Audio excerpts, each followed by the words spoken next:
Just because they're not from our church doesn't mean they're an enemy. Now, this is pretty important. I mean, this is big stuff, right? It shouldn't be, right? I mean, it's like, hey, they're preaching the right gospel. It's a group of believers. Yeah, but they weren't sent out from us.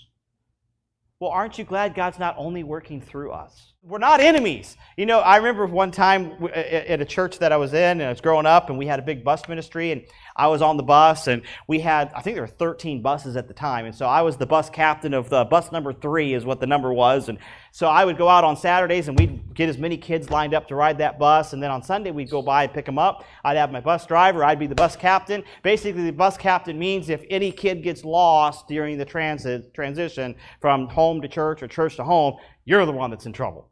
And so, we'd have 100 kids on the bus. It was crazy.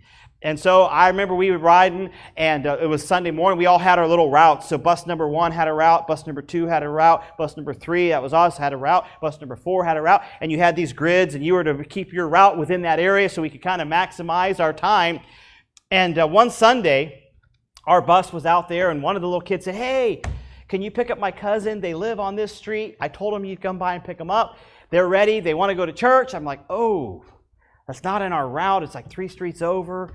But we'll do it this Sunday morning. We'll let them know that there's a bus that actually hits their route. So sure enough, the bus, here we are loaded up with kids, and we're going into enemy territory. It's the same church, just a different bus route.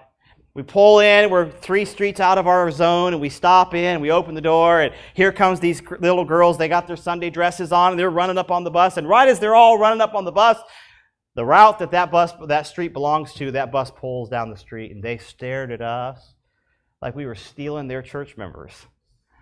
We got to church, and I'm like, everybody's unloaded, and that bus captain comes over. What are you doing? That's our territory. Those are our kids. And I'm like, brother, I take them to the same church. It's like we're going to the same place. But it's amazing how even in a single body, there's such competition, let alone another body of believers. It ought not be that way. We ought to be praying and edifying and building. And we see Paul, he's like, hey, when I heard about you, he's not like, well, because I didn't start it, I doubt you're a legitimate church. I doubt that you're right with God. I doubt that you have. Let me just go ahead and start from the beginning because you probably don't know much. He's like, hey, he's encouraging them from what he's heard. Hey, I've heard you guys are a great church. I've heard you have a love for God's people. I've heard you're standing true for doctrine. Now, he's going to bring some correction, but he's starting off saying, hey, good job, guys. I've heard about you guys, and I'm here to tell you that I'm praying for you.